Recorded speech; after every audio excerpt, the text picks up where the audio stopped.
Assalamualaikum warahmatullahi wabarakatuh. Perkenalkan, nama saya Diana Latifariani, NIM 29020500018, Prodi Akuntansi Universitas Pancasakti Bekasi. Pada video kali ini, saya akan membahas materi tentang merancang dan mengelola saluran pemasaran terintegrasi. Untuk memenuhi tugas UAS mata kuliah Manajemen Pemasaran 1 yang diampu oleh dosen Bapak Dr. Lamere Kaspar, MPD, MM. Definisi saluran pemasaran. Menurut Kotler, tahun 2009, saluran pemasaran atau marketing channel adalah sekelompok organisasi yang saling bergantung dan terlibat dalam proses pembuatan produk atau jasa yang disediakan untuk digunakan atau dikonsumsi. Saluran pemasaran merupakan seperangkat alur yang diikuti produk atau jasa setelah produksi, berakhir dalam pembelian dan digunakan oleh pengguna akhir. Beberapa perantara seperti pedagang grosir dan eceran yang membeli berhak atas dan menjual kembali barang dagangan disebut sebagai pedagang. Perantara lainnya seperti broker, perwakilan produsen, agen penjual, mencari pelanggan dan dapat bernegosiasi atas nama produsen tetapi tidak memiliki hak atas barang. Oleh karena itu, mereka disebut sebagai agen. Masih ada perantara lain seperti perusahaan transportasi, gudang independen, bank, agen periklanan yang membantu dalam proses distribusi, tetapi juga tidak memiliki hak atas barang dan tidak menegosiasi pembelian atau penjualan. Mereka disebut sebagai fasilitator. Dalam mengelola perantara, perusahaan harus memutuskan beberapa besar usaha yang dilakukan untuk melakukan strategi pemasaran dorong atau tarik. Yang pertama ada push strategi atau strategi dorong, menggunakan energi tenaga penjual, uang promosi dagang, produsen untuk mendorong perantara membawa, mempromosikan, dan menjual produk ke pengguna akhir. Yang B ialah pull strategi atau strategi tarik, di mana produsen menggunakan strategi iklan, promosi, komunikasi untuk meyakinkan konsumen agar meminta produk dari perantara sehingga mendorong perantara memesan produk tersebut. Selanjutnya ialah perkembangan saluran. Perusahaan baru biasanya mulai beroperasi sebagai perusahaan lokal yang menjual di pasar yang cukup terbatas dengan menggunakan perantara yang ada. Memutuskan saluran terbaik bisa tidak menjadi masalah, tetapi yang sering menjadi masalah adalah meyakinkan perantara yang ada untuk menangani lini perusahaan. Jika berhasil, perusahaan dapat membuka cabang ke pasar yang baru dan menggunakan saluran yang berbeda di berbagai pasar. Yang A.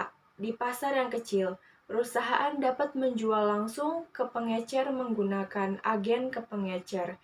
Di pasar yang lebih besar, perusahaan dapat menjual melalui distributor. Di daerah pedesaan, perusahaan dapat bekerja sama dengan pedagang barang umum. Di daerah urban, bekerja sama dengan pedagang lini terbatas. Yang kedua, di salah satu negara, perusahaan bisa memberikan waralaba eksekutif. Di negara lainnya, perusahaan dapat menjual melalui semua gerai yang bersedia menangani barang dagangannya. Yang C, di satu negara, perusahaan dapat menggunakan agen penjualan internasional. Di negara lain, perusahaan dapat bermitra dengan perusahaan lokal.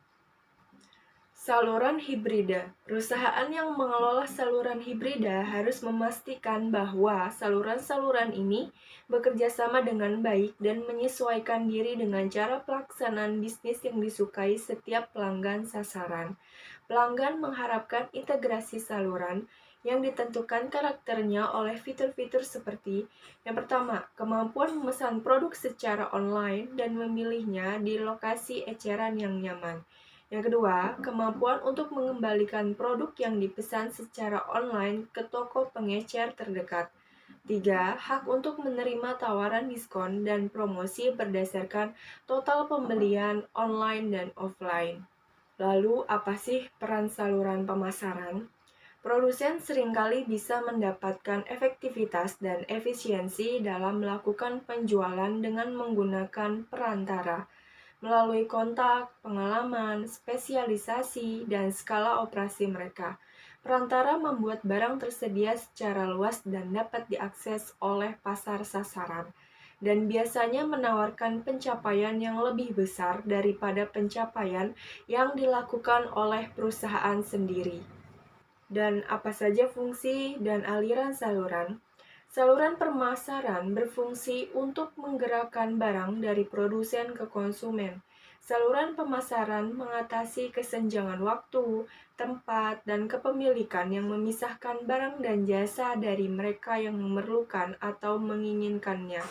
Anggota saluran pemasaran melaksanakan sejumlah fungsi kunci.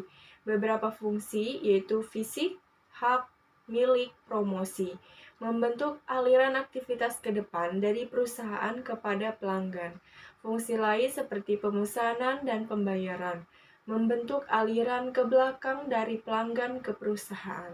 Akan tetapi, fungsi lain seperti informasi, negosiasi, keuangan, dan resiko terjadi dalam dua arah. Produsen yang menjual produk fisik dan jasa mungkin memerlukan 3 saluran. Yang pertama ialah saluran penjualan, kedua saluran pengiriman, ketiga saluran jasa. Keputusan rancangan saluran. Dalam merancang saluran pemasaran, pemasar harus memahami tingkat output jasa yang diinginkan pelanggan sasaran. Saluran menghasilkan 5 output jasa. Yang pertama, ukuran lot, yaitu jumlah unit yang diizinkan saluran untuk dibeli oleh pelanggan umum dalam satu peristiwa. Kedua, waktu tunggu dan waktu pengiriman. Rata-rata waktu tunggu pelanggan saluran untuk menerima barang. Ketiga, kenyamanan spesial. Tingkat di mana saluran pemasaran membuat konsumen lebih mudah membeli produk. Keempat, keragaman produk. Rentang pilihan yang disediakan oleh saluran pemasaran. Yang kelima, dukungan layanan, seperti jasa tambahan yaitu kredit, pengiriman, instalasi, dan perbaikan yang disediakan oleh saluran. Mengevaluasi alternatif saluran utama. Masing-masing alternatif saluran perlu dievaluasi kriteria ekonomi, kendali, dan juga adaptif. Kriteria ekonomi masing-masing alternatif saluran akan menghasilkan tingkat penjualan dan biaya yang berbeda pula. Setiap alternatif saluran akan menghasilkan tingkat yang berbeda dari penjualan dan juga biaya. Perusahaan akan mencoba untuk menyelaraskan pelanggan dan saluran untuk memaksimalkan permintaan pada keseluruhan biaya terendah. Langkah pertama adalah untuk memperkirakan berapa banyak penjualan setiap alternatif kemungkinan akan menghasilkan. Langkah berikutnya adalah untuk memperkirakan biaya penjualan volume yang berbeda melalui masing-masing saluran. Langkah terakhir adalah membandingkan penjualan dan juga biaya. Dan yang terakhir ialah praktek pemasaran e-commerce. E-business menggambarkan penggunaan alat dan kerangka dasar elektronik untuk melaksanakan bisnis perusahaan. E-commerce berarti bahwa perusahaan atau situs menawarkan untuk bertransaksi atau memfasilitasi penjualan produk dan jasa secara online. E-commerce selanjutnya menimbulkan e-purchasing dan e-marketing. E-purchasing berarti perusahaan memutuskan untuk membeli barang, jasa, dan informasi dari berbagai pemasok online. E-purchasing yang cerdas sudah menghemat jutaan dolar untuk perusahaan. E-marketing menggambarkan usaha perusahaan untuk memberitahu pembeli, mengkomunikasikan, mempromosikan, dan menjual produk dan jasa lewat internet. Pengecer online bersaing di antara mereka sendiri berdasarkan 3 aspek kunci dari sebuah transaksi. Yang pertama, interaksi pelanggan dengan situs web. Kedua, pengiriman produk. Ketiga, kemampuan mengatasi masalah ketika masalah itu terjadi. Sekian presentasi tentang merancang dan mengelola saluran pemasaran terintegrasi dari saya.